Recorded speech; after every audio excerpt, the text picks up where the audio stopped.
AgweekTV weather is brought to you by Kaler Farms.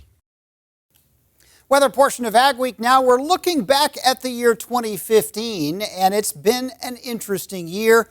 What year isn't? But a few things that are worth mentioning is that we began the year with severe drought in the southern plains, and they made up for it. Texas is no longer in drought. We began the year with severe drought up and down the west coast. It got worse in the northwest, though in recent weeks it's gotten better.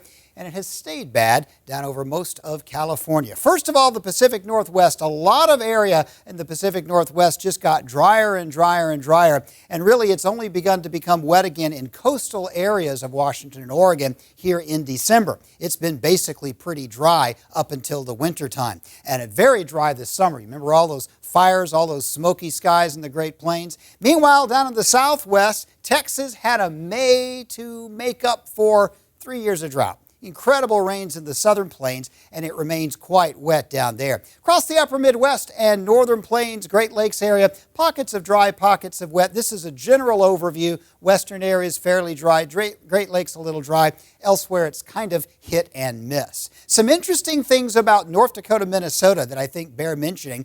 This is from the North Dakota Ag Weather Network Center, and this is percentage of normal rainfall for the year through November, not including December.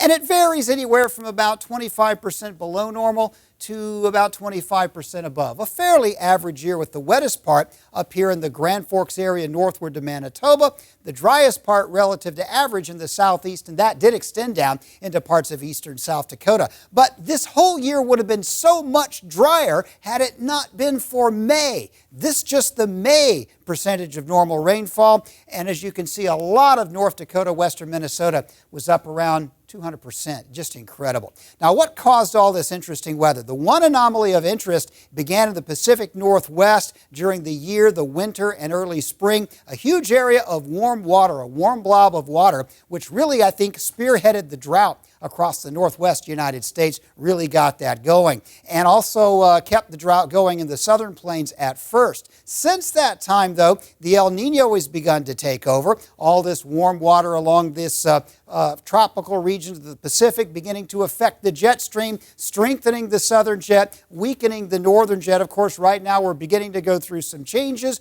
We're starting to see a little less of the El Nino effect. The storminess has begun to come north. A little bit of the cold weather is beginning to drop south, but nothing really dramatic changing that. Predictions for next year: I think this Texas area will stay wet this winter. I think Southern California will not escape the drought. And for the plains and upper Midwest, really there aren't any clear patterns. I'm not shying away from it. I just don't see any reason to say that 2016 will be wet or dry.